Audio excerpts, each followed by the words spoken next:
Many side-by-side enthusiasts have been eagerly waiting for Honda to release a high-performance model since Polaris released their first RZR in 2008.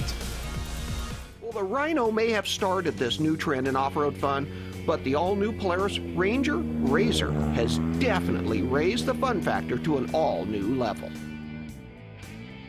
Others have been waiting for Honda to re-enter a segment that they arguably created with the 1977 Odyssey 250. Discover them at your Honda dealers and do some exploring yourself. When you're on a Honda, you're really going strong, really going strong. Then abandoned in 1990 when they discontinued the 400cc Pilot. I've got a bogey at 2 o'clock. Let's get him, Iron Horse. Pick him up, Werewolf. I've lost him in the sun. He's coming around my tail. This bogey's all over me. I've got trouble, Iron Horse. I got him, Werewolf. He's broken off. Look at him run. Test drive a Pilot at your Honda Pilot dealer. I think we got trouble, Iron Horse. We were given our first look at the Talon in November of 2018, where Honda surprised us by releasing two distinctly different models.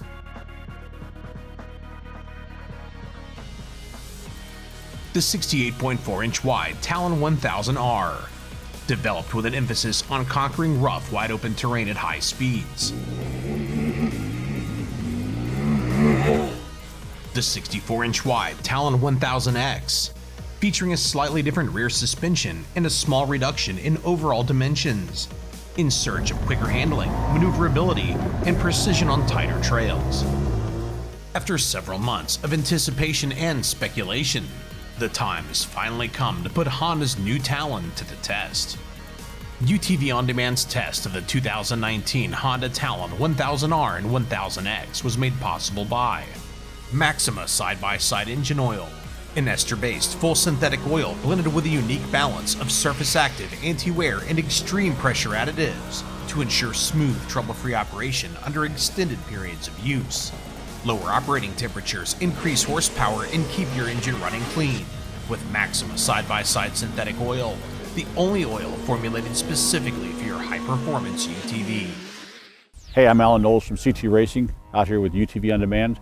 Been testing the Honda Talon for a couple days. We're at the Sand Hollow Resort. Phenomenal facility, really nice. Good place for a destination. If you do side-by-side, quad stuff, that kind of stuff, you can come here. Lots of trails, lots of places to go, lots of stuff to do in the area. Anyhow, we got 2 days of testing on the Talon. There's the two models, the X, which is your trail version, the R, which is your wider, longer version. With the US representing the side-by-side segment's strongest market, Honda's US-based teams that develop and manufacture their other side-by-sides and ATVs were tasked with designing the new Talon models. The engines are supplied by Honda of Japan, with the rest of the vehicle's design, testing, and manufacturing taking place in the US. Honda worked to give the Talon a capable, aggressive look, based on their line of CRF motocross dirt bikes. High fenders and the continuous upper body line inspired the Talon's continuous and cohesive body side from front to back. The Talon comes with a roof standard. Its shape was designed to add downforce while driving, with a flow-through for the spoiler to prevent lift while trailering the machine backwards. Rain gutters are designed to help channel water away from the cabin.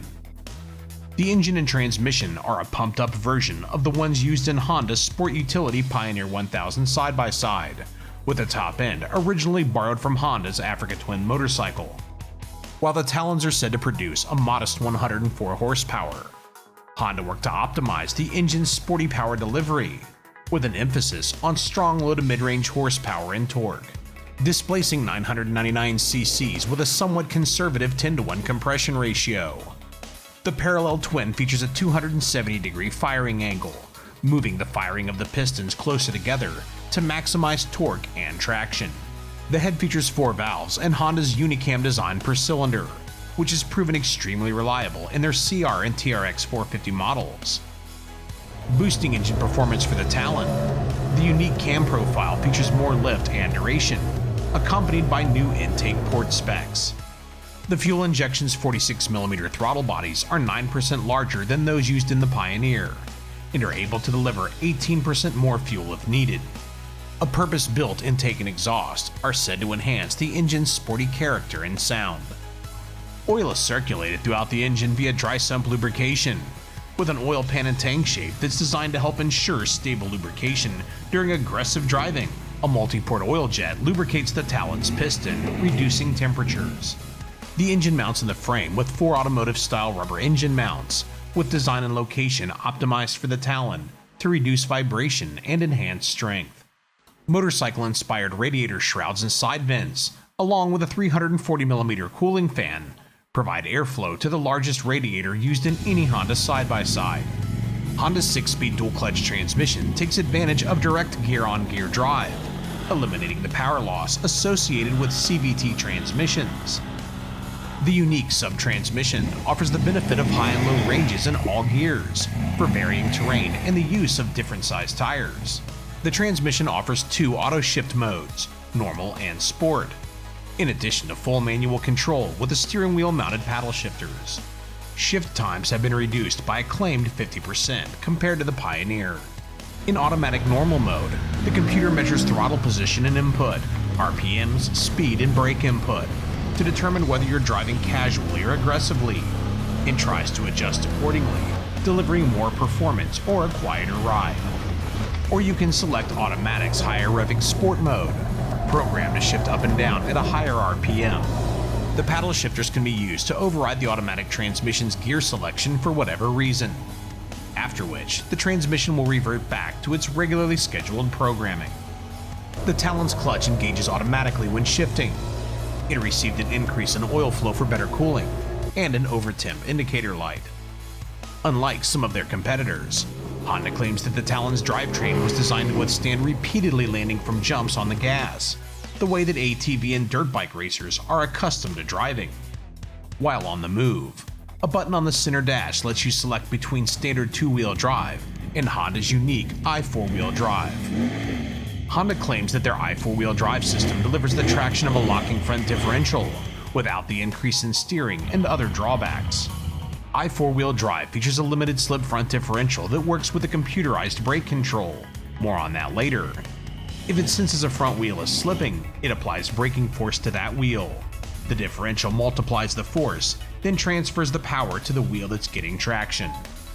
The slightly larger R model has a claimed dry weight of 1,545 pounds, with the X model at 1,490 pounds, putting both machines in the same weight class as most 64-inch wide models. The power curve on the Honda has proven to be really good. It's got a wide torque curve, a lot of power off the bottom, middle, revs out hard. Quite impressive. For a naturally aspirated car, it runs really well, and then teamed up with a 6-speed gearbox, that makes it work well. Gives you a lot of options. Today we trail drove, yesterday the sand. You know, on the trails, I put that thing in auto shift. I didn't even touch it. I didn't even put it in sport shift. It just works, just let it go. It's like driving a CVT car. It just goes, shifts, minds its own business, does everything you want it to do. I thought that was pretty impressive, and the power curve is brilliant. You don't have to worry about keeping it up in the RPMs. It stays in the RPMs where it needs to, but it doesn't need to be real high. And sometimes the bumps got chattery, so I might kick it up a gear just to take some chatter out on some of the tore up bumps, things like that. Stream crossings, things like that, we'd spool her up a little bit. It just took everything that we could give it and got us where we want. And it climbs and does so well. Very precise handling car. A lot of stuff I did in 2-wheel drive just to see if I could get myself into trouble, and we ran through snowed banks and stuff like that, and it just sucked up everything I put it through today. And when you put it in full manual, if you come to a stop and then take off, it will downshift to first. It won't leave you in 3rd or 4th or 5th or 6th gear. But other than that, it pretty much stays in whatever gear you want it in. You upshift it and it'll lug and torque and go along its own clip. And also it doesn't override you. If you rev it and you leave it in 3rd gear, it'll go to the rev limiter and it doesn't pop up to 4th gear. So there's some advantage to that. Sometimes you want it to do that. Yesterday in the sand, I was using the sport mode because you wanted more RPMs. I needed to sing that thing up there trying to climb stuff and abuse the car. You just need that top end power to do stuff in the sand. So it does rev hard and keeps it higher up in the RPM in that mode, and there's times and places for it. But it's nice having those 3 modes, and I used all of them. There's a place for each one of them. It may have a little bit to do more with your style of driving and what you're doing, but I really appreciate not having to work in the car when I don't feel like it. Today we were doing trails, even at a hard clip. There's no reason to be doing a bunch of shifting, and it did it really well. I was quite impressed by the transmission of the Honda. The transmission has a high and low range, and it's you shift that on the gear shifter, which is between the seats, like most side-by-sides. You low range all the way down at the bottom, and there's a lot of times and places you want to do that, so you're not, especially in tight technical stuff, if you leave it in the high range, it's going to use the clutch more and be abusive to clutch. So you certainly, in a lot of situations, want to drop it down. Sometimes when you get into tight stuff also, you want instant power, so it's nice to have it down that low gear range. It won't stall. And like I said, even if you're in manual mode and you get going too slow, it will go to first gear in that situation, and it will slip the clutch, and you basically can't stall it. Of the models that are gearbox, which is Honda and Yamaha, the power curve is quite different. The triple cylinder Yamaha makes a lot of horsepower at peak. Power curve is up. It's not very happy below 6,500 RPM, so to keep that motor happy, you got to keep it buzzed up. And it's not that way with the Honda, and you don't even really think about the power curve, mostly because you're throwing it in auto, or even if you're shifting, it's just taking care of it for you, so you don't have to worry about where the power is. Power between the two cars, the X and the R, I couldn't tell in the environment that we tested 2 different days, different situations, how far we had to drive before we could really get the thing matted and opened up and going good. The X doesn't feel faster, but I'm sure it's going to be faster because it's quite a bit lighter. So that's the way that's going to turn down, but you can't really feel any difference in power. If you went side by side, I'm sure the lighter car is always going to win because they're the exact same platform. You know, Honda has to build it to suit a lot of people and a lot of needs and a lot of different stuff. It's a great engine. I think it's a good platform. I think for a gearbox motor, a twin cylinder is the way to go. I'm looking forward, you know, I love horsepower, you know. I want twin turbos in that little feller, but I think it's got really good power. It's really fast. It's not particularly lacking, especially in the trails. It's like, how much more power do you need? We're ripping down the trails. Being a motor guy, I'm going to bump it up. It'll be impressive to see where it lands. We get a lot more power of the Yamahas, naturally aspirated, and I would say naturally aspirated, we can probably pick up hopefully another 20-25 horsepower out of it. So we're looking forward to getting our hands on that thing and bumping up the compression and making that thing wing it. So the i4-wheel drive system works well. It's like invisible. You don't notice it. When you're driving, when you're going fast, you don't notice it. When you're in the technical stuff, it does its job. I didn't really find anything. I climb stuff that if I didn't see somebody else do it first, I might not have gone up because I don't want to be that guy that flips the car back down the hill. But we climbed some pretty impressive stuff with it. So it works really well in the rocky, technical, gnarly sections, and that's impressive. And that's all I can say about it. I didn't have other cars back to back to test it. I couldn't test it, take it out of i4-wheel drive because it's just designed in the car and it's there. But it does work really well. Good to go. The Talon features a brand new chassis and suspension design. For predictable handling, the chassis was designed to be rigid, to help ensure consistent geometry during dynamic loading. The Talon is set up with a 44% front weight bias, which Honda claims optimizes balance for handling both on the ground and in the air. Power steering comes on both models and is said to have been tuned for sport driving. Running the same size wheel and tire all the way around is a race-inspired modern setup that's unfortunately missing from the Talon. 28.915 front and 28.1115 rear Maxxis tires were developed directly with Honda. They come mounted on aluminum wheels.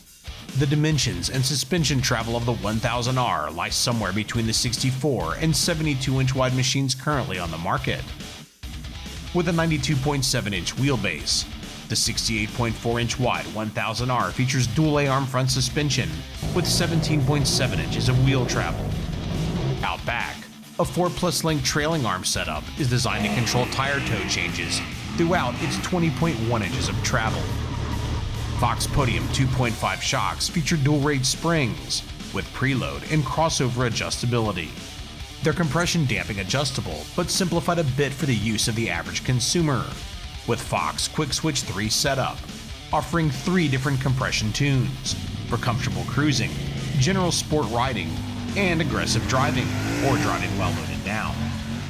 The shocks are fully adjustable, so they can be revalved and resprung for finer tuning.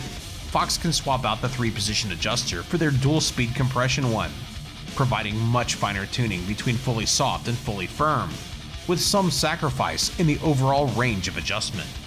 With 3.1 inches more suspension travel front and 5 inches more suspension travel back, the 1000R sits lower in its travel to help keep its center of gravity down. The R's 13 inches of ground clearance and 75.6 inch overall height are only 3/10 of an inch taller than the 1000X. To enhance maneuverability, the 1000X features narrower A-arms, radius rods, and shorter trailing arms. It measures in at 64 inches wide with an 87.6 inch wheelbase. That's 4.4 inches narrower and 5.1 inches shorter. Fox Podium 2.0 shocks feature slightly smaller bodies than those used on the R. The shocks feature dual-rate springs with preload adjustability, but forgo adjustable spring crossovers. They're also compression damping adjustable, featuring Fox QS3 setup. Suspension travel numbers are definitely longer than the 60-inch class cars, but a touch on the short side for the 64-inch class, with 14.6 inches front and 15.4 inches rear. With 12.7 inches of ground clearance, the X only gives up 3/10 of an inch of ground clearance compared to the R. The 1000X more compact dimensions are claimed to have shaved off 3.6 feet from its turning radius of 17.7 feet. QS3 shocks on both models. There is differences in the shocks between the two models, but overall, the setups from the factory are good. The cars are very flat. Even the 64-inch car they actually ran through the paces today, it was never tippy or unsettling. It was a solid platform through the trails, and we were winging it, hucking into berms, and never getting any sensation of wanting to go up on two wheels. So that's a great setup right from the factory. Other stuff we've had some issues with, other cars. So that part of the shocks are really good. They have 3 settings for compression. I'm a shock guy. I probably want more to tinker with, but I understand it. It makes sense. The average guy's happy. It's either too soft or too hard, and he's going to make a little adjustment. Today on the X model, I bottomed it on a few G outs, so I ran the rear in 2. I didn't want to go to 3. It makes it too chattery on the stutter bumps. There was a lot of those today. And then I ran 1 in the front, so we had a plush ride as well, and the car handled great. The X is a little bit down on travel compared to some of the competitive units that we're going against. I think it makes up for a lot of it with the quality of travel and having the shocks right. When it gets to some whoops and things like that, that I didn't get to really do big whoops with the X, maybe the difference will show up. But today, I think I like the car set up the way that it is. It's low. I wasn't feeling like I could use any more travel. So it doesn't, I don't think it's a hindrance at all that it's, you know, a little bit down on wheel travel, because it has really good wheel travel. I think that's way more important than just, we got 80 inches of wheel travel, but it wallows through everything. So, you know, I think you have to draw a line somewhere. And the upside is it makes everything seem to hold together, because I'll tell you the other thing that impressed me with all the abuse that I put the car through is no axle issues, no CV joint issues. So that probably has a little bit to do with it in the suspension setup and maybe running a little less travel. So everything holds up extremely well, because I tried to break axles and it wasn't having it. It just did what I wanted it to. The R in the whoops, which I really hammered the whoops yesterday, handles probably like most 4-seaters. The little extra wheelbase and the way the suspension is set up, I was hammering whoops. And the whoops at Sand Hollow are far apart. It's hard to get up on top of them to skate, and you'll see the footage of me just flat matted, pounding through them, and the car sucked all of it up. The back end didn't pass the front end, nothing scary like that. What I noticed yesterday on the R model, when jumping and sailing over stuff, the way that it doesn't load the front end the way I'd like to, it would get, the back end would come up a little bit more. Nothing dramatic and like that, but that's why I would like to put the crossovers to kick in sooner, and that way the front end would stay higher and I could jump it way more aggressively and feel comfortable doing it. So that's just the one little personal setting. Probably most people are not going to have a need to do that, but I like to jump, and that was the one change I would make. And then overall, the plushness, if you set it on the soft mode or the 2 mode, it was plenty plush to go through all the stuff we wanted to do. And that's how I ran it yesterday, pretty much 2 on the R model on most of the stuff we did. Both of the units are very precise steering. The R is stable. You know, sometimes I run some roads, even trails like we maybe did today, where we're running 75 miles an hour plus. we didn't have the chance to do that, so I can't talk much about the high-speed handling of the car, but everywhere else it was very predictable, very precise, and again, extremely flat. And when the car stays flat, it lets you do more with the car, and then you can go in so hard and drift into things. And I was, drifting in and smacking berms, and it gave you confidence where you could push it to a limit that was no issue because it wasn't even tipping up, slapping berms really hard. When you have a car that's tippy and not very inspiring, you're steering more with the steering wheel instead of the throttle, and that's just not the way I like to drive. Both of these cars let me do that as hard as I wanted to with no issues. The tires, I think the tires work better today than yesterday. I don't think they're a great sand tire, but they work okay today, good on the trail. In four-wheel drive it would drift a little bit, very predictably, so it was fine. Do I think there's better tires in the market? Yeah, there's tires that I'm pretty sure that I would be clamping on there, but as far as stock tires go, I think they're as good as pretty much anything that comes out on stock units. I tend to run the same size tires all the way around, and it gives you some advantages on handling and everything else. So that's probably what I would be doing is changing it. But the diameter was fine, didn't have ground clearance issues, so the tires were fine. Braking power is provided by disc brakes featuring 250mm rotors at all four corners, with dual piston calipers up front and single piston calipers rear. In two-wheel drive, Honda's unique electronic brake force distribution system is designed to optimize brake force front to rear under changing load conditions to maximize braking traction and control. Honda's electronic brake force distribution, it's on the car. What it is, I don't know how it works. It works good. I didn't, they talk about maybe helping cut some of the dive out. It probably does because I didn't notice that the car was really dumping onto the nose hard. No issues with the brakes. When I got stupid for long periods of time with a lot of throttle and a lot of brake, I could smell them, but I never had any fade. No issues with the brakes. They did everything they were supposed to do, and they stopped me all day long, and nothing really to talk about because I didn't feel anything different. Just seemed like another car with good brakes. It's got hill start assist, and I made some suggestions to Honda. I had some updates I would really like to see done. Basically how the hill start assist works is when you're on a steep hill, you push the button, you see it light up, you let go, and it holds the brakes for about 2.5 seconds, so it gives you time to take your foot off the brake, lower the throttle, and take off without the car rolling backwards, which when you two-foot drive is senseless, and I would never use it, so it's there. So what I asked the Honda engineers to do is to make it a hill start assist with a nitrous button. So when I push that button, that thing flies. That's what I want. But it's there, and there's people that need it, like it, whatever, but I'm a two-foot driver, so I don't have any need for it, but it's there. It works. To enhance the experience for both occupants, Honda mounted the digital display and most of the switches center dash. The driver's side features tilt steering. The passenger grab bar looks similar to the Polaris design, but offers more infinite adjustment within its movement. The Talon's bed features 6 tie-down points and 299 pounds of capacity. There's also a passenger side glove box and oversized cup holders.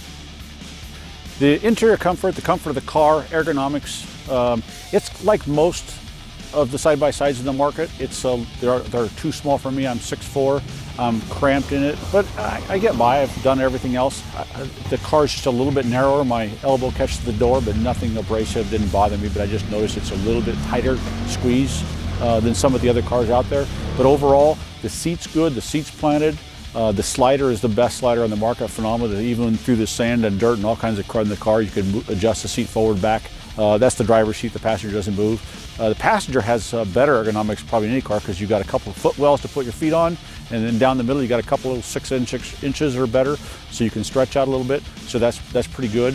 The doors, open, closed, are really nice doors, except they're missing a few inches at the bottom.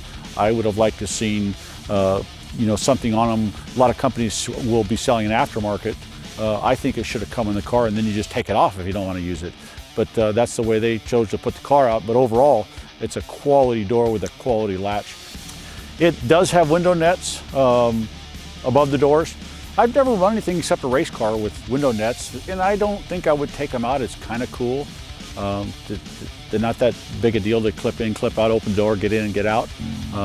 Pretty user-friendly and fast and easy. And they're there, and I think that safety-wise, I'm all about safety. We can't have people getting hurt, so I think it's a good play. The sight lines in the car are really good. Hood drops off pretty fast, so the front, the cage is back far enough I can see up going up hills.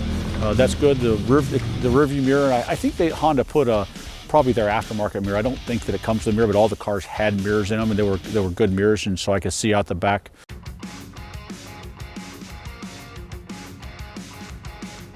Comparing the two cars, they're very similar because really the difference is the overall length and the width. So it has a lot to do with where you plan to use it. In the 64-inch car, I've spent a lot of time in 64-inch cars, and you could buy it and run on the West Coast and do the dunes and do all that stuff. The wide car will do that stuff better, but the other car you can have a lot of fun in. And if you like hitting a lot of the tight trails, you probably would go to the 64-inch cars. If you do live on the West Coast, I think that's where the wide car is going to be geared to. You're going to go that way just for the added travel and a few of the other upgrades for the longer travel. So it really has to do with how hard you drive and where you drive, which one you're going to choose. But in application, that 64-inch car is going to be brilliant everywhere. There's nothing you just couldn't do. A lot of cars you buy, we mod them straight away. We put lots of stuff on them. The Honda, I'm sure we will do the same with the Honda, but a lot of people can just get in that thing and got a roof on it. The roof is good and functional. It's not too tall. I think put some lights on it, and a lot of people just put some lights and go, and maybe some harnesses, and it has the pass-through already there for the harnesses, so you can just put safety harnesses if you want to. And the seats are pretty comfortable. I did an intro and did a test on a Honda in 1989. It was called a Pilot. So that just means I'm really old and been around for a long time, and I think the industry as a whole has been waiting for Honda to do something. They always wanted another Pilot. They couldn't believe they took it off the market, and for the last, before the Rhino even came out and all these other side-by-sides that have come along and progressed, waiting for Honda because they had the Pilot. They were the first ones in the market. They've finally done it. I think they've done a lot right. There's people that are going to knock it because it doesn't have a blower or a turbo or something. But overall, I think the numbers are going to show that it's going to be a really good selling car because it's going to prove out to be tough. It's going to be durable because it's Honda. The fit and finish overall on Honda product is always good. That's why we race in the desert because the fit and finish of the motorcycles, quads, bikes has always been first class, and that's what I expect to see with this. I'm sure they'll have more models down the road and things like that, but we've all been waiting for a long time. So all you guys have been sitting there stacking up your quarters, waiting to buy something, Red's here.